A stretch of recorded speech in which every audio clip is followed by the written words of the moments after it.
Guys, how's it going? It's Al. Week 6 is about to kick off like tomorrow morning, and I have 5 players. Well, not really. I have 6 players plus Nick Chubb. So like 7 players that I think are going to be under 5% on this week's slate. I couldn't keep it to 5 this week. You know I can't use Nick Chubb because he's literally always under 5%. So like he's retired. Just assume that he's under 5% and a great play every single week on DraftKings. But I had 5 other players and I couldn't decide between the last 2. So I'm giving you a bonus. So it's a 5 plus 1 plus Nick Chubb to try and give you a leg up on tournaments this week. This is going to be a very chalky week. We know exactly where people are going to go with their lineups. We know exactly who they're going to play. We know where the field is going to be. There are going to be at least 3 players that I think are going to be over 25 or 30% on the week. 2 of them are at running back. We've talked about them in like every other video. So how can you get different to get off of the chalk and get yourself onto some other plays that you can correlate with either secondary stacks or in your primary stacks to make your lineups a little bit different, to give you the best opportunity if the chalk fails and that 30, 40, or 50% of the field just falls to the sidelines? How can you leapfrog them and get to the finish line? That's what this video is about. That's what we're going to try and help you with. So let's go. He's a legend. The Smiz Gang Listener League is still up. It is going to fill before lineups lock, so make sure that you get in there today. It is a $10 3 max tournament that has absolutely no rake. The single best tournament that exists on DraftKings. It is not a lobby game. You got to use my links to get there. Smizzle.tv/links will take you to that, as well as give you a link to literally everything else that I do. All of my socials, the Discord that you can get into, as well as the charity fundraiser that we are running for No Kid Hungry. If we can get $50,000 donated from the community, that means I will match $10,000 for every $10,000 you guys raise, up to $50,000, making it $100,000 raised together. We are like 3,500 away, whatever the number is, before the next match from me. So once you guys get to $30,000 right there on that ticker below me, you will trigger another $10,000 match from me. No Kid Hungry provides school breakfast and lunches to food insecure kids all across America. So if you enjoy the content, if you have profited off of it this year, or if you just got a couple of extra bucks laying around because, hey, we play daily fantasy and it's kind of a dumb game, but we are privileged to the point that we are capable of playing that and don't have to worry about where our next meal is from. If you want to help out, be a part of something bigger than yourself. Every dollar counts. Every dollar helps. $1, $5, $10, $100, whatever you can afford, through smizzle.tv/charity, which is there in the link tree. Our first player on the list this week is Aaron Jones, slated at like 2.2%. He is a borderline 5-box running back, 7-point plus favorites against the Jets. Very utilized in the passing game. Has not seen very many inside the 5 carries, but nobody has. A.J. Dillon has 2 of those. Aaron Jones has none of those on this team. But big playability, as we've seen a 29-yard run in week 1, 36-yard run in week 2, and a 20-yard run in week 4 against New England.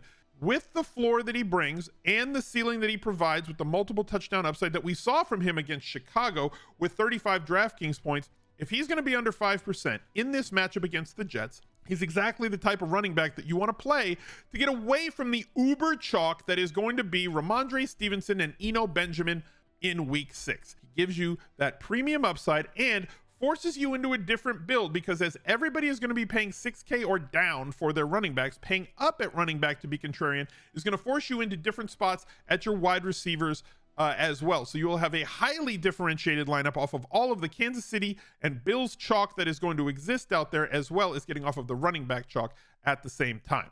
Travis Etienne Jr. is a way to get contrarian at the sub 5 or the sub 6K price, sitting at $5,000 this week. Now, I know he has not really busted a grape just yet. He had his best game of the season in week 5 against Houston and was not really highly played. They only scored 6 points last week. You go up against Indianapolis this week, weather controlled situation.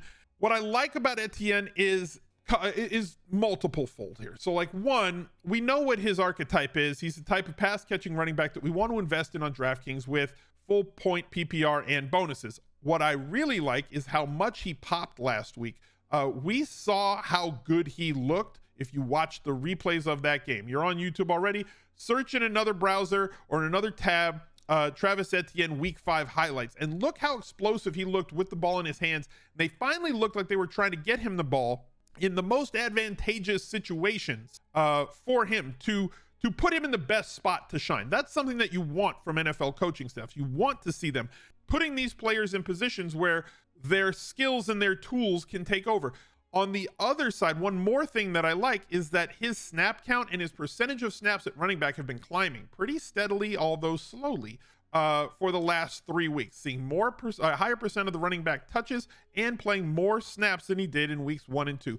Maybe that was a part of their plan to roll him in slowly because of the injury that he was coming off of last year. But like James Robinson was coming off of an injury as well, and they didn't slow him down. So I don't know if they're just taking more care with Etienne. Maybe his knee was not responding as well during camp.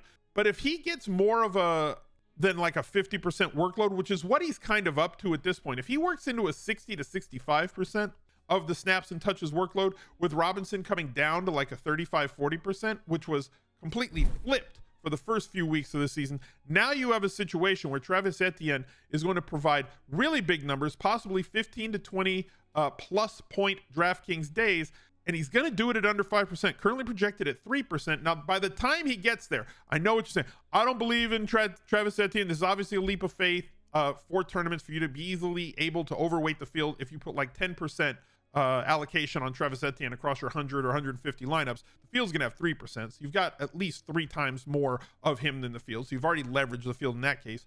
But if you're somebody who's going to cross his arms and say, I don't believe it, I'm going to wait and see until it happens, by the time you've waited and seen, the opportunity for you to get that leverage over the field is going to be gone, because once he plays 60 or 70% of the snaps, once he scores 20 plus points on DraftKings with high volume, he's going to be a 15+% guy the rest of them. So if you're trying to get in early, which is what you should be trying to do when it comes to tournaments, this is a week to take a chance on Travis Etienne to get off of the other chalkier players. Make sure that you jump into the Discord channel.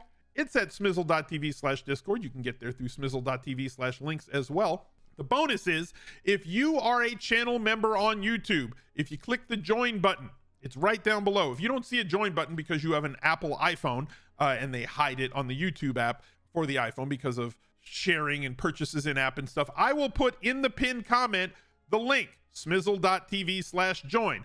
You become a channel member, you jump into Discord, you link your accounts, and then all of a sudden you have access to all of the VIP rooms in our Discord to talk about cash game lineups, tournament lineups. That's where I hang out every Sunday to watch the games, is in the live channel. It opens up all of those members only channels for you. So be a part of the Discord community today. About 7,000 people already in there, and you should not be alone making your daily fantasy lineups. Jump in Discord now. Mike Evans, 7,000. Not being played. He's at 4.9%. Just kind of squeaks into the video this week.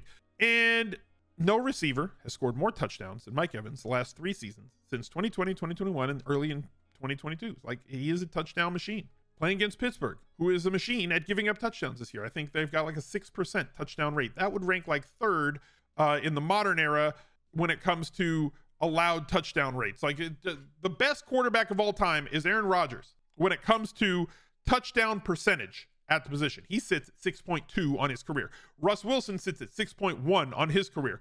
The Pittsburgh Steelers this season are at 6%. 6% of throws against them just turn into touchdowns. Well, if somebody's going to turn throws into touchdowns, it's going to be Mike Evans. One of the players that one of the teams we talked about in the top stacks video on the week. Not expensive to get to Tom Brady, but you're going to be able to differentiate through your double stacks with him, which seems really weird as they're one of the higher team totals on the week. Easy to get Evans at 7K. There's plenty of value to be able to afford him, but if he's going to come in this cheap in terms of ownership percentage, I want to buy. Marquise Brown is another player that I like this week. He is entirely being ignored because there's other value, right? So even if people are stacking through Geno Smith, or through Kyler Murray, they're stacking Zach Ertz at tight end. They're stacking Rondale Moore, who's blasting off in every single projection model that I've looked at so far this week, or they're bringing back Geno stacks with Eno Benjamin. And Marquise Brown at 7,200 provides you with an opportunity to pay up to be different. And he's done nothing bad. 3 straight weeks of 20 or more DraftKings points. No week under 12.8. Tons of volume. And this is going to be the last week that he projects to get the percentage of targets that he's going to get, right? With the simple fact that DeAndre Hopkins is coming back next week. One more. I told you I was going to give you a bonus, right? Here's the bonus. You thought it was going to be Cooper Kupp, but it's Amari Cooper. Once again, 5,900 for Amari Cooper. Everybody's going to play Ramondre Stevenson, but Amari Cooper has been very good, specifically in home games, which everybody wants to say he's got these career home road splits, which he does, but it's reflective. It's not predictive, right? It's descriptive. This is what happened. It doesn't predict what's going to happen. But 10 targets in 3 of his last 4 games, and all 3 of those happen to be at home. All 3 of those, he scored over 20 DraftKings points, and all 3 of those, he scored a touchdown. Right now, Amari Cooper is projecting at 3.4% in tournaments. All of these plays get you mostly off of, with the exception of Marquise Brown, off of the 2 chalkiest game situations, passing game situations that there are. Kansas City against Buffalo, and Arizona and Seattle, where they're going to carry, all of those pieces are going to carry the highest percentage of ownership as well as the highest collective, right? So like there's going to be a lot of people on Josh Allen stacks. He projects as the highest played quarterback this week. Geno is going to be extremely popular this week because he gives you the access to Lockett, who is also going to be very popular this week. So you're going to have to find ways to get different, either through your secondary stack or through a primary. I would probably suggest using Cooper as a part of a secondary stack, because we're not going to be stacking through the passing game outside of Amari Cooper alone. The final player on the list, George Kittle. Rumors of his demise have been greatly exaggerated, although he has not posted a really great fantasy game yet. Has not even cracked 10 fantasy points on DraftKings.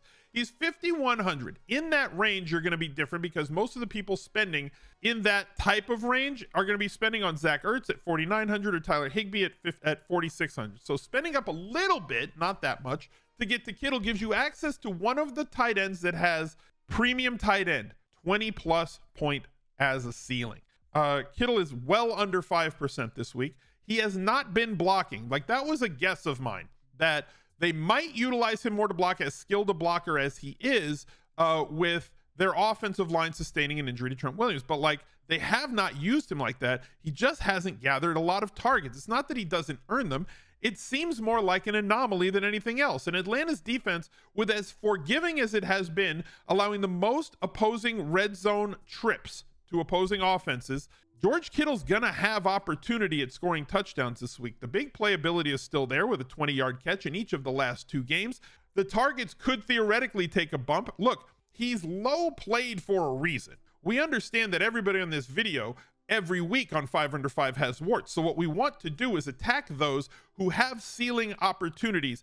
And if everybody's going to be paying up for a ceiling tight end, and many will with Kelsey and Andrews, and many are looking for the floor tight ends with Ertz and Higbee, Kittle gives you access to a 25 plus point ceiling with a multiple touchdown type ceiling, less than 5%, and at 2K or more off of Andrews and Kelsey. I wish you the best of luck this week.